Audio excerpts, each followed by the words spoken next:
Welcome to Spirits Podcast, a boozy dive into mythology, legends, and folklore. Every week we pour a drink and learn about a new story from around the world. I'm Amanda. And I'm Julia. And this is episode 89, Šauška.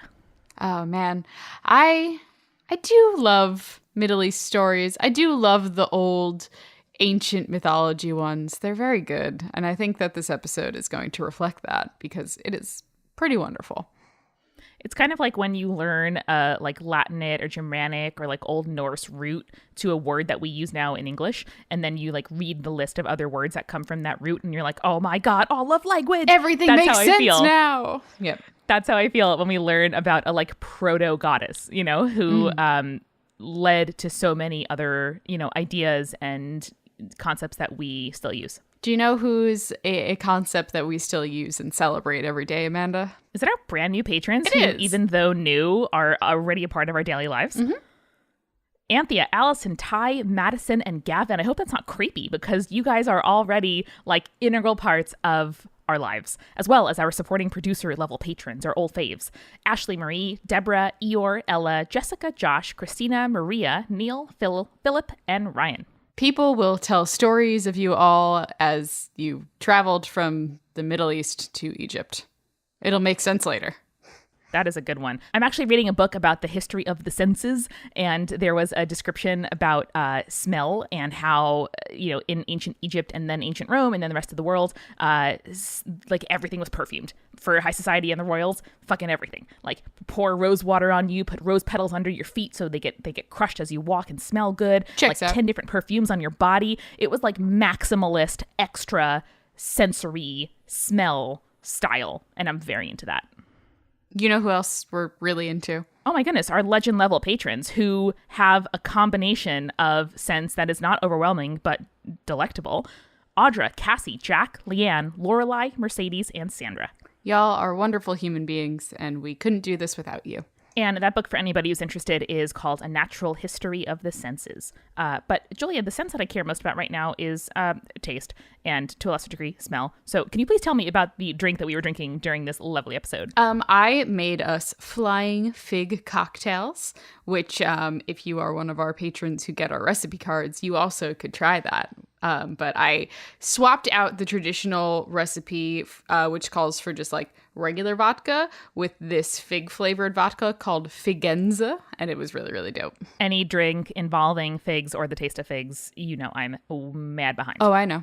We would also love to thank Audible, which is our sponsor this week. If you go to audible.com/spirits or text the word spirits to 500-500, you can get a free 30-day trial and your first book is free. Yeah, and we'll be telling you a little bit more about Audible during our refill. Beautiful. And before we let you guys get into this wonderful episode, we did want to remind you that on our website, spiritspodcast.com, we have a list of all the other shows that Julia and I do. We have a list of the interviews that we give. We were just on this wonderful podcast about podcasting titled Tune In, Dial Up by our friends Will and Gavin, where Julia and myself and Eric Silver from Join the Party and Horse talked about social media and community management and all the ups and downs of being indie podcasters with wonderful communities like this one. So check that out. We'll have a link in the description or spiritspodcast.com/collabs. Yeah, Tuned In Dialed Up is a great show. Will and Gavin are both amazing people who are really doing the podcasting world a lot of justice by reviewing.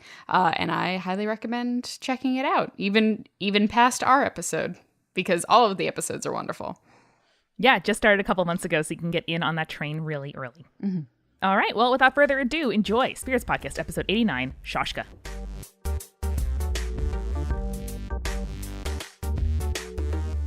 Amanda, we talk a lot about cool-ass women on this podcast. It's basically what it's for, so. I mean, yeah, it's basically for me telling you about cool women that I've discovered through mythology. Listen, there are a lot of worse reasons to start a podcast, and we have heard some of them. I've heard plenty. But today, I'm kind of going to take you to a area that we haven't really talked about a lot, and we're going to talk about one of the coolest goddesses. She's just like a goddess of everything. I think you're going to enjoy her. Her name is Šauška. I like it already. So she is a super interesting goddess who was originally a Hurrian goddess, but then was later adopted into the Hittite pantheon. So this is all like Near East area. So the Hurrians were a Bronze Age people from the Near East, living in Anatolia and northern Mesopotamia. The Hurrians were eventually integrated into the Hittite Empire, who were also an ancient Anatolian people who reached their height around 1600 BCE. We're talking pretty far back then. Oh, yeah. So the Hurrian religion was polytheistic, though because it was spread across a large area, there are some regional differences. But the religion dates back to the 3rd millennium BCE. 3rd millennium, 3000 BCE. Wow. I know. We're going real far back in this episode. I'm really excited about it. I don't think we've done like a really, really deep history in a really long time. Correct me if I'm wrong. No, we often speculate about, the origins of some of these stories that we hear again and again, but I don't think we've talked specifically about anything really before ancient Egypt or Mesopotamia. Yeah. I mean, I think we've maybe done for more of our Eastern stuff, like when we do China and Japan, those date back pretty far. But when we're talking about like non-Eastern or like Near East or European, nothing is dated this far back so far. So I'm really, really excited. Let's dive in. So kind of important for the context of Šauška, but the Hurrians divided their gods into male and female groups. So the male gods, known as the Anatolia, were led by the weather god Teshub, while the female gods, known as the Anatolia, were led by the mother goddess Hebat. So many of the Hurrian myths were inspired by Mesopotamian and Syrian influences, and the Hurrians treated earth and heaven as gods, but they were not depicted as anthropomorphic deities. Rather, like, they're still the heavens and the earth, like, physically, but they were also, like, considered deities. So since creation, these two deities had rested on the shoulders of the giant Eboluri, who separated earth and heaven from each other with a copper sickle. Ooh. I know. Good imagery, right? Like cleaved them apart? Mm-hmm. Wow. So the Hurrian gods made offerings to the lower gods, the Anatolia, who are found in the underworld. So these offerings are made by digging pits known as abi and placing the offerings within the earth so that the lower gods can take them. It's a really physical mythology and a really physical sort of like essence of worship, which I really enjoy. I fuck with that. I love it. I know you do. Now, the Hurrians deified cult implements like incense burners, offering dishes, all that kind of stuff, as well as divine symbols. So, for instance, the weapon of Teshub is deified, as was Hebat's bed. So, like, if it's associated with a god, it becomes deified in its own right. Meaning people worship it, give offerings, or kind of think about it as like equivalent almost with the god itself. Yes, kind of like Christianity with the cross is a good way to kind of view it. Any images of the gods were cleaned, anointed, and dressed like they were the real thing. So like statues were worshipped as though they were actual embodiments of the gods.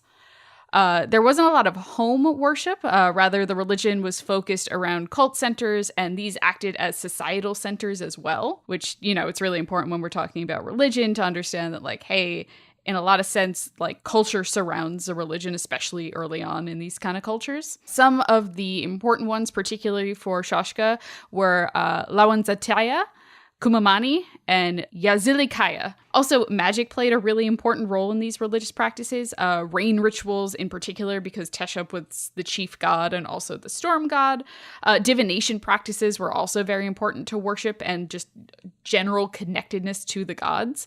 In particular, they would use heptoscopy, which is a form of divination where omens are read through the inspection of the entrails of sacrificed animals. Oh my goodness, that is a first for me to hear of that.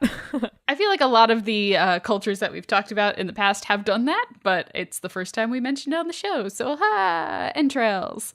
I love specialized words. Get at me. I want to do a whole episode on just different forms of divination. Oh, yeah. I saw on Tumblr, I think, someone was talking about how there's like really interesting forms of divination. And one of them is like, hey, ask a question, like carve your question into different like radishes or like bulbs that you're going to try and grow. Ooh. And then whichever one sprouts first is your answer. So like a yes or no question. Yeah. Yeah. I think it's really cool. So as I suggested earlier, Hurrian and Hittite mythologies are really closely intertwined. And the syncretism in this area is like extremely common because that's just how religion works. We've talked about this plenty of times before. So Šauška is pretty similar and is identified with several other powerful female deities from other cultures, such as like our girl Inanna, who's Assyrian/Akkadian, Isis from Egypt, Astarte from the Phoenicians, and even more well-known ones like Usha from India, Aphrodite from the Greeks, Amaterasu from Japan. Like there's this whole like interconnectedness between the East and the West in this culture, and it's really, really interesting. Yeah, it feels so cosmopolitan, like so connected to the rest of the world. And I think part of it has to do with the fact that, you know, the Near East was a trading hub for a lot of the European and like Far East Asian countries. And also the idea that like, hey, this kind of predates a lot of stuff that we're talking about here. So the fact that it's spreading is because of like human beings are interacting with it and then bringing it home to their own belief systems and like incorporating it into that. And it's really, really cool and really interesting. Yeah, it's almost like looking at a landscape or forest and being like, man, how weird is it that like oak trees are all around this forest? And then you look and you're like, oh, right, there's one oak tree that's older than everything else in the middle of this circle. And like, of course its seeds are going to spread all around. You know, like it's we're kind of reading narrative back in a process that seems kind of linear. Like there's a, you know, kind of myth and everyone else comes into contact with it. It spreads, you know, human beings do their thing. They tell stories and here we are. Oh, I just love the idea of human beings and human culture as a forest. Oh, that's so nice. Such a good ecosystem. Such a good analogy. I'm going to just sit here and think about that. I went, I'll give you a little bit more time to marinate in that because I was in upstate New York in the Adirondacks recently and on a boat, which is my favorite place to be, on a lake with a book and some beer and nothing to do. And for the first time, I really noticed that pine cones on trees are at the very tippity top of the tree. Like it's not really in the lower, more mature branches. It's at the tippity top that the pine cones are forming. And my dad, who I was with, was like, that's weird that all the pine cones are in the very top. And I was like, no, Dad, that's because that's where the wind is going to take them the farthest. And the tree is trying to propagate itself from the farthest possible amount. And seeds are so great. And I freaked out. It was amazing. It's just seeds are so cool. That's so cool. And I think that like, just if you think of our like human beings as a biological thing, yeah, you think about it and like you understand that like life wants to like propagate itself, and ideas are very much like a human concept of life. Yeah. You know what I mean? Yeah, like understanding the world and your place in it and feeling connected to the stuff you can see and not feeling completely just like tossed around on the waves of life, feeling as if you have some kind of control over the weather or, you know, the seasons or life and death and sickness and health, whatever. Like that is a vital necessity to living. And like there is a reason why isolation is so dangerous for people and weaponized, or one of the, you know, worst parts of like dealing with mental illness, because like connection is a fundamental requirement of human life. And it just it makes complete sense. It reminds me of the idea that like series of mushrooms can interact via their root systems. Superorganism. I know. Oh God. I really, okay, this is great. I have to continue telling the story, but we can talk about this at the end of the episode, please. Okay. So, like many of the goddesses that I listed before, we kind of went off the rails a little bit, but Šauška is called upon to increase fertility.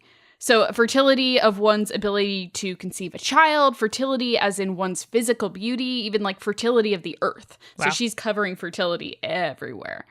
Additionally, she could be called on for success in military conquest or even success in business, as well as protection and healing.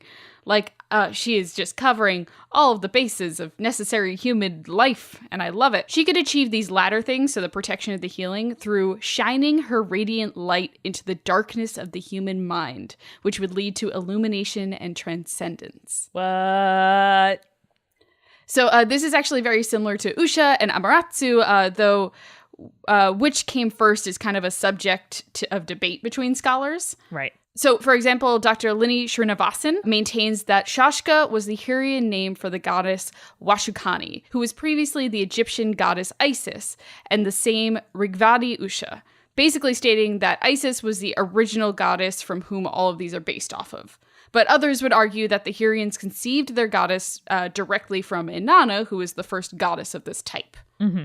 So, keeping all of this in mind, it's actually not surprising that Šauška wasn't just honored by the Hurrians and later the Hittites, but the Egyptians as well, though as a visiting deity. And I think this is the first time we've ever talked about visiting deities before, but it's a really, really interesting practice. So, we know this because of the Amarna of Letters, which are a correspondence between Egyptian pharaohs and the rulers of other nations that were found in the city of Amarna. So, there are at least 2 letters in this collection that mention Šauška. One of the instances is by a Mitanni king known as Tushratta, who sent his daughter Tudahepa to Egypt to be married with a dowry that included a statue of Šauška. Ooh. Like, it's incredible that we can track these things down through, like, hey, I sent my daughter to marry one of your dudes with this cool statue, and now she's, like, being worshipped there. How amazing is that? Not gonna lie, I do sometimes think about what the like written records of my life would lead future investigators or scholars or whatever to think about me. Like sometimes when I'll be like, yeah, mom, I'm like, I'm on 34th Street right now. I'm walking to wherever. Like my smartphone can track me, but I also, I don't know, I kind of want to have people knowing where I am if I disappear. That's very morbid. Or just like thinking about the like miscellany that I leave behind in my life, like the receipts and the pins and the ticket stubs. And I don't know, it's just, it's a portrait of my life. And I wonder sometimes, not in a super morbid way, about, what that picture would look like to somebody outside of myself. Yeah, I really appreciate that too. And like somewhat of a tangent, I studied the history of espionage during World War II when I was in college. And one of the more interesting like operations that we looked into was one called Operation Mincemeat, which was designed in order to convince the Nazis that the Allied forces were going to be attacking one area when they were really going to be attacking another. Right. And the entire plot revolved around downing a plane that already had a dead body in it and like hiding little things that like kind of like secret letters that they were supposed to be delivering, but also like little like ticket stubs to show where they had been traveling and like letters that they wrote to their fake girlfriend and like all of that kind of thing. And it's really, really interesting. And I kind of love this idea that obviously our quote unquote histories can be misconstrued and like manipulated in that way. And it's really, really cool. I know. I'm a sucker for a like false trail in a crime novel or a TV show or anything. It's very fun. It's like not just reconstructing a crime, but people understanding that that's the human urge is to like look for stories and piece things together. So anything that's like self-aware enough to play with that, it makes me happy. Yeah, I'm with you on that. So interestingly, the dowry was part of a treaty between Egypt and Mitanni. In his letter sent along with his daughter and the statue of Šauška, Tushratta offers a prayer asking for protection from Šauška. So it reads, "Thus Šauška, mistress of all the lands, says, I wish to go to Egypt, a country that I love, and then return. Now I herewith send her, and she is on her way. Now, in the time, too, of my father, she went to this country, and just as earlier she dwelt there, and they honored her. May my brother honor her. Then at his pleasure let her go, so that she may come back. May Šauška, the mistress of heaven, protect us, my brother, and me, 100,000 years, and may our mistress grant us both great joy." That is a pretty full wish. Not just, let me make it to Egypt, because then you ain't making it back if you don't ask the god for that specifically. So, like, well done on writing a true and full wish. Yes, this is the monkey's claw. You have to be really specific about your wish. Yes. Or your weird genie wish. Otherwise, it will turn against you in dramatic irony. So I should note that this prayer of protection didn't actually work out great for Tushratta. Oh, no. Egypt pulled its support of Tushratta shortly after that. Tushratta was assassinated by his own son, and the Hittites conquered Mitanni. Okay. So basically the opposite. Yeah, basically the opposite. It's very Shakespearean, if we're being honest here. Yeah, and any like fratricide? No, it's killing your own brother. Never mind. Patricide? Patricide's the one we're looking for. And regicide, technically. Yeah. Yeah, I got some casual patricide, some casual regicide, very, very rich stuff for play. Yeah. So ironically, Šauška became the patron goddess of the Hittite king, the one that conquered Mitanni and also probably killed the son that killed the dad. And she became revered by Hittite rulers from then on. And so what was the idea of the visiting god? Like a god that you would send with your emissary to keep them safe? Or like, hey, we are not just sending an emissary of our ruling family, but also of our like pantheon? Kind of both, honestly. So it's a matter of protection for the person who is traveling to this new land and giving them an idea, like giving them a spirit to worship. But at the same time, it's also like, hey, our relationship is going to go so well that we are entrusting the like boons of our goddess onto you. Wow. That's pretty serious stuff. Yeah, it's really neat. So with all of that background, I want to get into some actual stories of Šauška, because that's just the background, Amanda. Whoa. We got plenty to go. Whoa. But first, why don't we go get a refill real quick? I'm down. Julia, I did something adventurous last weekend. I don't believe you, but go on. I did some outdoor sports. What? I went to a lake with no bathrooms, with just a porta potty, and I kayaked all around that lake. I was out there with my sunblock, with my shorts, with my sports bra, doing my kayaking, hanging out, looking at the reeds, listening to birds, getting mosquito bites. I was really proud of myself for trying something different. I'm very proud of you as well. Thank you. And I was, using my hands to kayak and getting a little bit wet because it's a lake and I'm like 2 inches above the water. So I couldn't read a book using my hands, which is my ideal situation. But do you know what I had? Did you have Audible? I had Audible in my earbuds. So I was able to listen to a wonderful book as I was enjoying the sights, using my hands, doing my thing. I'm sure if I drove, I would listen to a lot of audiobooks as well. It's all the ways that you love podcasts, but you can have one long, bingeable narrative, and I am super into it. Yeah, actually, I just finished listening to an Audible book as well. Can I tell you a little bit about it? Please do. So the book was called The City of Lost Fortunes by Brian Camp. Very, very good. It's basically like post-Katrina New Orleans, but about magic and gods and like lost things. And it's totally up my alley. You know me. I read the description. I was like, oh no, this is perfect. Oh, wait, this is it. I love it. You always have the great like magic related recommendations, which I love. I do my best. And if y'all want to check out Julia's recommendation or any other of the like tons and tons and tons of books that Audible has to offer, you can go to audible.com/spirits or text the word spirits to 500-500 for a free 30-day trial with a free audiobook. So you get not only the trial, but also a free book to start your journey. Yeah, maybe you want to pick up The City of Lost Fortunes. I highly recommend it. And if for whatever reason you don't love this post-Katrina New Orleans magic novel, that's okay. They have a great listen guarantee. So if you don't like the audiobook, you can exchange it with no questions asked. And best of all, in my opinion, even if you're no longer a member, if you cancel it, your audiobooks are yours to keep. So you can go back and re-listen whenever you want. Yeah, because you own them. So go to audible.com/spirits or text spirits to 500-500 and you get that 30-day free trial and that free audiobook. Awesome. Thank you again to Audible for sponsoring the show. And now let's get back to the podcast. Let's tell some stories about Šauška, shall we? I am so down. So most of her stories are featured in the Kumarbi cycle. This source is most likely Hurrian, but the only existing records of it are from the Hittite period in Anatolia. So take that with a grain of salt, I guess.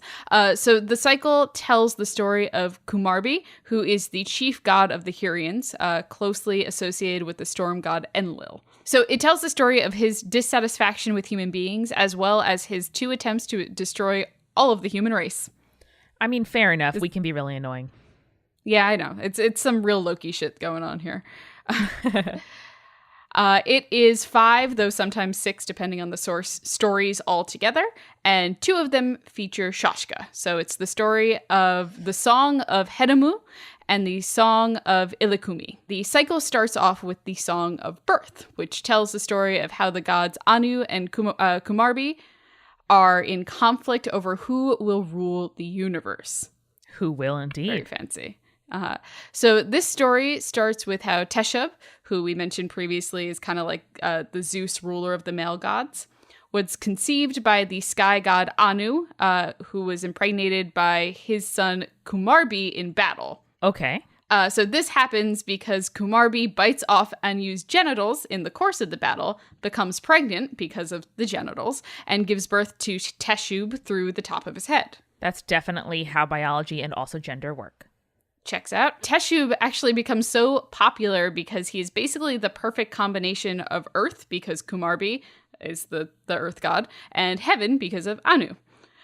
So he becomes invincible, a storm god who joins forces with his grandfather, but also his grandfather / father because Anu, and he helps defeat Kumarbi.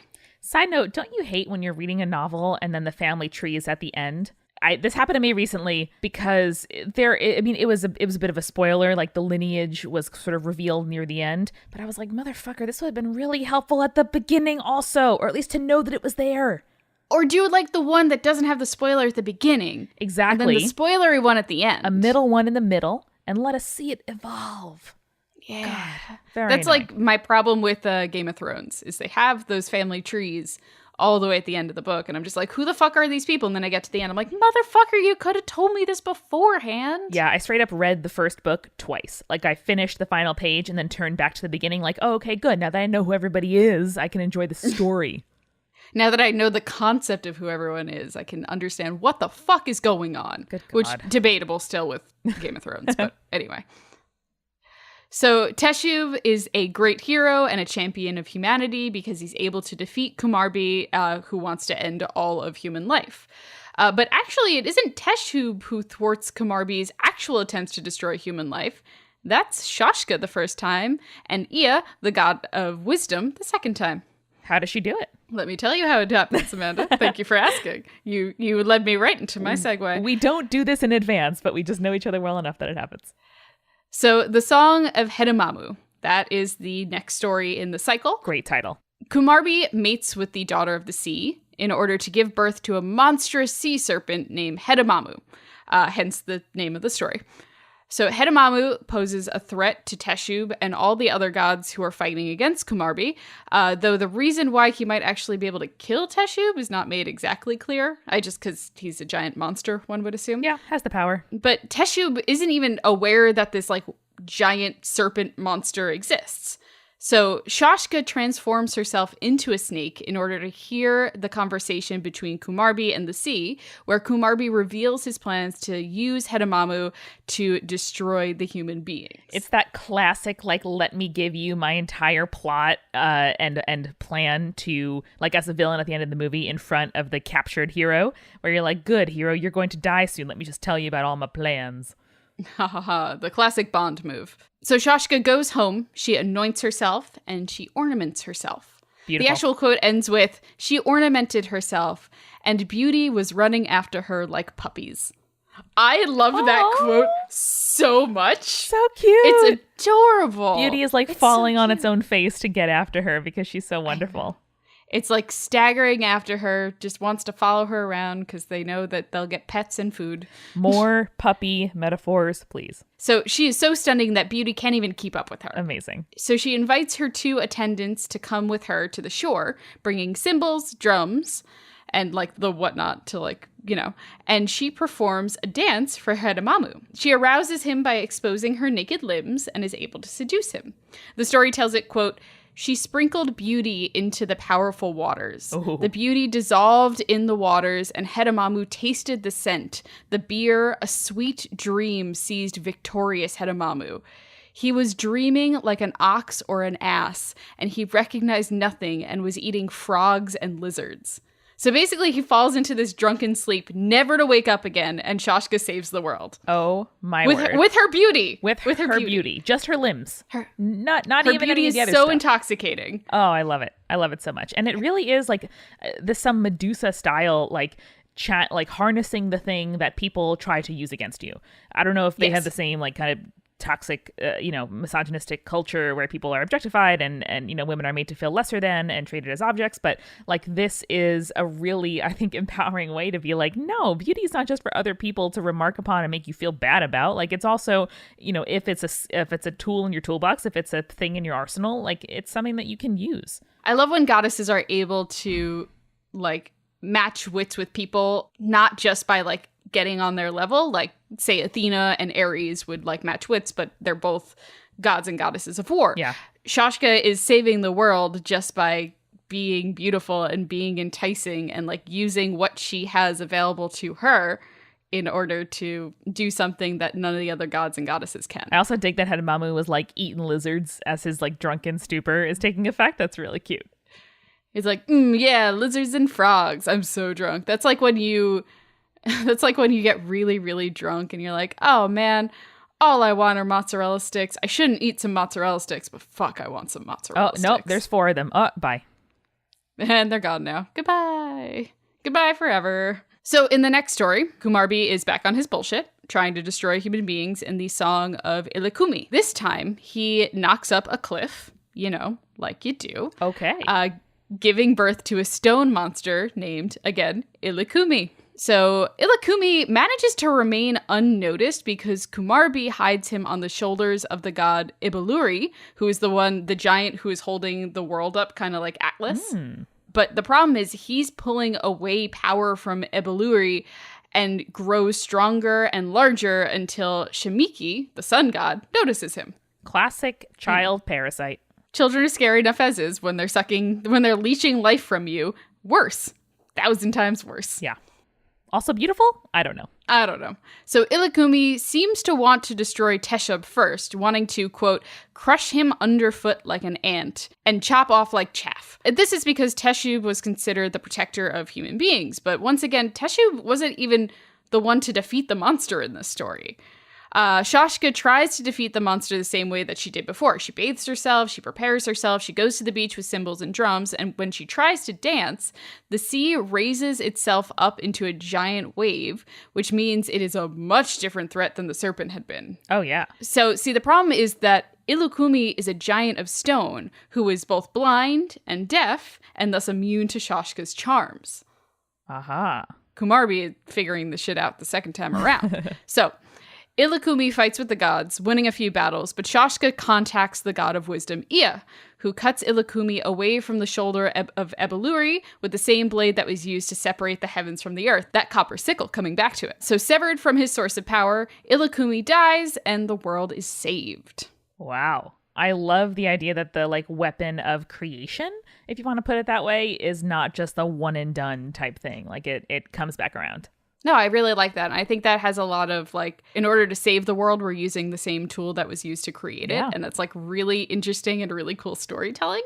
And like I said before, like a lot of the tools used by the gods were deified by the Hittites and the Hurrians. Exactly. So the copper sickle, very, very important, both in the storytelling and in the worship of the gods. Yeah, it's like calling on another god for assistance in solving this issue. Yeah. So kind of wrapping it up a little, and then we can get into like some real discussion on the stories and whatnot. So no matter what the story, Šauška is usually depicted as a resourceful goddess who is clever and consistently works towards the best interests of human life. Thank you, Šauška. So she is usually depicted as a human with upturned wings, which are an artistic significance associating her with the heavens. She's also often shown standing on a lion, accompanied by those 2 attendants who were out there playing the cymbals and drums for her. Hell yeah. So she was extremely respected throughout the Hittite Empire and persisted in worship even after the fall of it in 1200 BCE. Here's another quote for you. The kings of Anatolia served Šauška, and she commanded them through dreams, oracles, and the augury of female soothsayers. Ooh, the augury of female soothsayers. May I always live up to that sentence. Wow. I want that to be a cool female-led punk band name. Yeah, or like an underground network of women librarians. Yes, our lesbian librarians who listen to the show. Yeah. Hi, fam. Hi, we love you. Speaking of her worship, her clergy featured both men and women, though women seem to have a more prominent role in the clergy. Interestingly, she supervised conjugal love and harmonious relationships, but also could unpredictably turn love into a dangerous endeavor, as we saw with her seduction of Hedemamu. It sort of like puts all the power in women's hands, which I really dig, and is an inversion, of at least the, kind of society that we grew up in. I can't speak to what it was like then. But it is, that's pretty cool. Yeah. And this is probably my favorite part. So in many artistic depictions, she is shown clothed both in men and women's clothing. So as I mentioned before at the beginning of the episode, the gods are split into two groups, the male gods and the female gods. But Šauška was featured in both groups. Hey, non-binary or gender fluid or something. Yeah, so historians take this as a sign that she was either like particularly androgynous or like considered bisexual or considered gender fluid. And I think that's really, really interesting. That's awesome. She was just so great that one gender couldn't contain her. No, she's so cool. She's covering all the bases. Like I said, all the bases for Šauška. Love it. So I kind of want to dig more into the conversations that we were having about the spread of human ideas. Yeah. Because, that's my jam. And I really like the idea, especially when we started talking about how she was a visiting goddess and a visiting deity, how like really impressive the idea that one culture's god or goddess can strike such a chord with another culture's that they eventually adapt it, and that it's seen as such a like boon to a society that it's something that you would send along in order to create a peace treaty. How interesting is that? Yeah, it's really interesting as an instrument of diplomacy, because the whole idea of diplomatic relations is like, hey, we like and trust you, and we're going to send someone, from our nation into yours to have a little piece of our nation there, and vice versa, and bring gifts, bring traditions, understand your traditions, like just a really lovely like marriage of two cultures is the idea. And when so often we talk about religion in terms of conquering and replacement, and like there can't possibly be room for two gods at the top, and like it's so much easier to kind of like replace someone else's tradition with your own instead of looking at the ways in which they could coexist, or maybe other folks got it right. Like that is hard to accept if you're having a kind of conquering mindset. But that's why I really like diplomacy so much, is it's not here to replace one with another or to, say that somebody's right. It's just to say like, hey, here we are, both of us living our lives. We'll find a way to coexist, to learn from each other, to have a process by which we can resolve disputes. And it makes complete sense that like the thing that ought to be and is probably, shaping, governing your life, which for a lot of folks is religion and religious belief and cultural belief. Of course, that should be a prominent part of that process. Right. And we talked about it at the beginning of the episode, but the Hurrians and the Hittites, so much of their society and so much of their culture was surrounding the religious, the religious institutions. Their temples were also their like societal centerpieces. And I really like the idea of diplomacy because it brings to mind this idea like, hey, our gods are our ambassadors. Our gods are our diplomats, and we can send them along with our actual ones in order to like argue our points, kind of to like show this is what's important to us. And this is what's important to this mission that we're being sent on. So to send Šauška with them is like, hey, we want this relationship to flourish, because she's the goddess of like fertility and like agriculture, but also like the booming of society and stuff like that. So to send her along with a peace treaty is so interesting, because it's like, hey, this is what's important to us. This is what we want to grow. and I want you to have the same experience that we're having. It's almost like the political version of like meeting the parents, where it's like, okay, it's one thing to like date and have your life, whatever, but it's pretty serious when you decide to bring somebody into that larger context, and to let your god meet another culture. Like, that's big too, you know? You don't want to look like a fool in front of the god, probably. So it's I like it. I really like this idea that so much of culture is a matter of like prioritizing the needs of your community. And I think that when we're talking about a goddess like Šauška, when we're talking about something that is fertility, but also strength in battle and is wiliness and like just the ability to survive, I think that's really interesting, especially for early cultures and early religions, and also one that like saw many different kingdoms rise and fall throughout the like reign of her deityness. You know what I mean? Right. And I think that it's really interesting to kind of see what perpetuates in times of struggle and in times of change, because I think that shows what's really important to human beings in general. Absolutely. It's both tactical, like the thing that you need right now to help you get through the day, but also it's like the thing you're striving for. It's an ideal. And do you, reach for the god of like troubled times, or do you say like, you know what? No, I'm going to hope for my best life, and I'm going to plan for my best life, and I'm going to, let my worship, be useful to me and fill a place in my life that reality can't right now. It's like escapist in the best way. Yeah. And you're right. Like that is such an interesting time. Like periods of transition are so fruitful to study in your own life, but also in history. Like it's one thing to be like, okay, height of the Roman Empire, they did whatever, their systems were cool, they made coins, blah, blah, blah. But like what happens when shit hits the fan, or when societies are brand new? That to me is, I don't know, the most interesting thing. Yeah. What survives when the rest of the culture doesn't is always a really, really fascinating thing. And I think that's like a really good thing for our listeners to reflect on this for the next week or so. I think we should think about what is important to us and what is going to survive when we're not there anymore. Because I think that tells a lot about ourselves, and it tells a lot about who we are, the imprint that we're putting in the world, like you kind of pointed out earlier on in the episode, and just like who we are as people and who we are as a culture and what's important to us and will last past us. Yeah, that may seem morbid, but I mean, we're a little bit morbid. Listen, y'all, you listen to spirits, we're creepy cool. Mm-hmm. But again, to me, like kind of returning to my kind of dumb comment about like my receipts and ticket stubs and whatever, forming a portrait of my life, like to be really real, it's one thing, like I can have whatever values I want, but my life is also, in some ways, nothing but a summary of the acts that I do.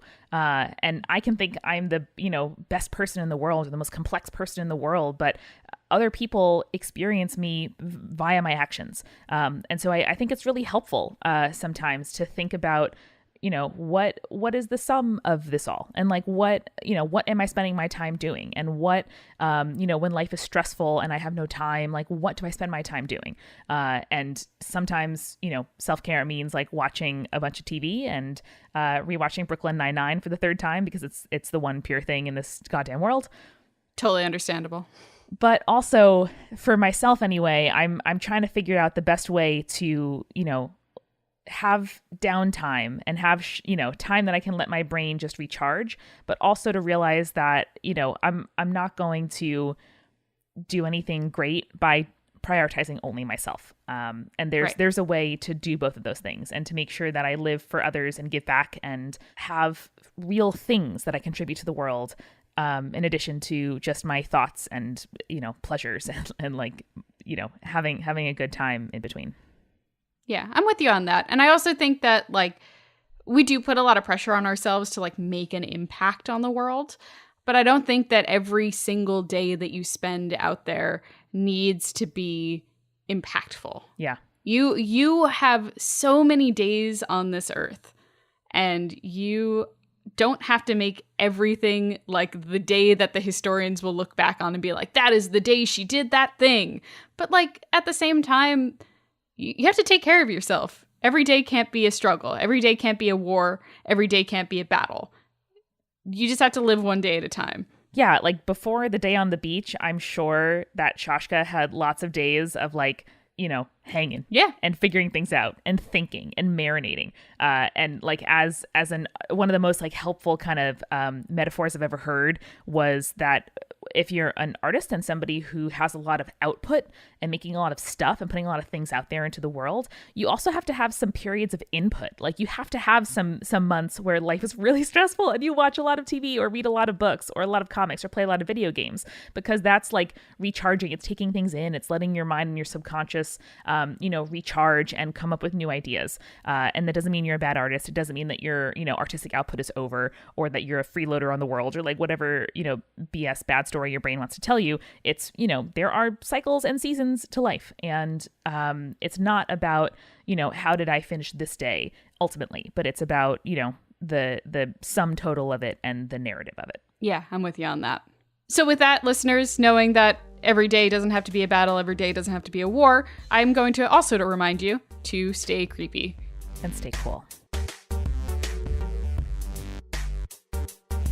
Spirits was created by Amanda McLaughlin, Julia Shafini, and Eric Schneider, with music by Kevin MacLeod and visual design by Allison Wakeman. Keep up with all things creepy and cool by following us at Spirits Podcast on Twitter, Instagram, Facebook, and Tumblr. We also have all of our episode transcripts, guest appearances, and merch on our website, as well as a form to send us your urban legends at spiritspodcast.com. Join our member community on Patreon, patreon.com/spiritspodcast, for all kinds of behind-the-scenes stuff. Just $1 gets you access to audio extras with so much more available too. Recipe cards, director's commentaries, exclusive merch, and real physical gifts.